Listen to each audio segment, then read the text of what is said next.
What's going on? Welcome to Fresh Credit Life. I want to talk about the two different type of credit scores that you normally see on Credit Karma and Experian. So when you check Credit Karma account, you're going to see something called the Vantage score.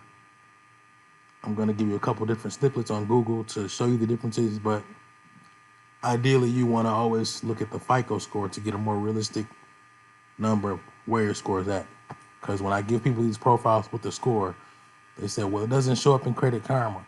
Credit Karma takes 7 days to update. Every 7 days, if you notice, it updates only that at that time. So that's why when you get these profiles, I tell people to either get a Nerd Wallet Hub, or a Experian account to check your score for more accuracy.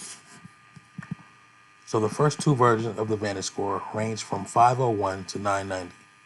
But the latest VantageSCORE 3.0 and 4.0 use the same 300 to 850 range as FICO scores. However, the 300 to 850 scale a score of at least 670 for FICO and 700 for VantageSCORE will generally qualify as having good credit. Now, while VantageSCORE and FICO use the same 300 to 850 range, FICO VantageSCORE's tiers run about 50 points lower than FICO scores. So if you notice, your FICO score is always going to be higher than your VantageSCORE. And when it comes to lenders, most lenders pull from the FICO score. Mortgage lenders typically use FICO scores when determining whether or not to approve a loan. Additionally, one type of credit score to keep an eye on moving forward is VantageSCORE, a VantageSCORE that was developed by the three main credit bureaus, and it's currently a competitor of the FICO. So we're going to go to my Credit Karma. I logged in ahead of time because of the less editing I have to do. So this is my CPN, and the TransUnion is 700. The Equifax is also 700. So Experian, you have to make a separate account for that.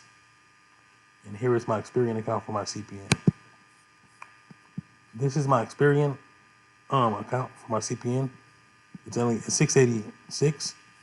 But if you notice, I have 6 inquiries right here. Inquiries are going to drop your score, sometimes by 5 points, sometimes by 1 or 2. Depends on if you get denied or approved. So that's why this is a 686. So I'll click on this tab now to see FICO scores. This is today's date, September 5th, for my Experian FICO.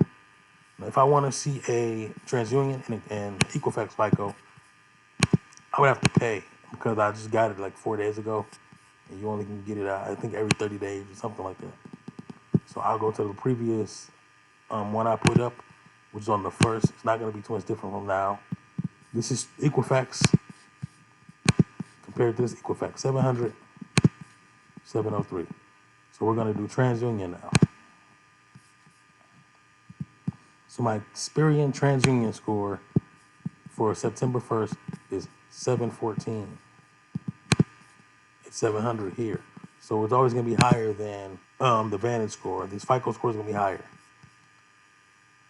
So that's just the difference. People get the profiles and say, well, my Credit Karma doesn't have a score yet. I know. Go to Wallet Hub or Nerd Wallet first. Score updates every day on these. Create an account. And sometimes with your security questions, they're going to ask you about address. If it's not the address that's tied to your profile, it's going to be your trade line address. When you get the CPN with the trade line, people get stumped on these questions all the time. It's never when they ask you about mortgages and stuff like that and previous accounts, it's always going to be none of the above. You don't have a previous mortgage. You don't have any accounts with this profile because it's a brand new profile. So people get stumped on these questions. They'll ask you questions like, based on your age now, what will you be in 5 years? It's 5 years from that date. So would it be in September 6th September 5th today? And you say your birthday is September 15th. Your birthday hasn't came up yet, so you're still that age you are now. So it says 5 years from today's date. So it'll stump you on little questions like that, and I get emails all the time. What's this answer and what's this answer? It's only going to ask you Mortgage loans, questions, auto loans. It's always gonna be none of the above. Only thing you're gonna have to really know is the addresses or the last four of the social, or the state the social comes from, or the address of the trade line. So it's always gonna be those questions. People get stumped all the time. Nerd Wallet is another one that you can see your score quicker than Credit Karma. Credit Karma is not the holy grail of these credit monitorings. They're the most popular one. Yeah, these are going to tell you more of your score. And the downside of these, they only show you one bureau. They're only going to show you TransUnion. Same as Wallet Hub. They're only going to show you TransUnion. The benefit of Credit Karma is it's going to show you TransUnion and Equifax, but the Vantage scores, just like Nerd Wallet and Wallet Hub, they're Vantage too, but they're going to update quicker than Credit Karma would. So that's the only difference between the credit monitorings. But you always want to go for a FICO score. That's what is mostly checked upon by lenders, and that's all I have to say.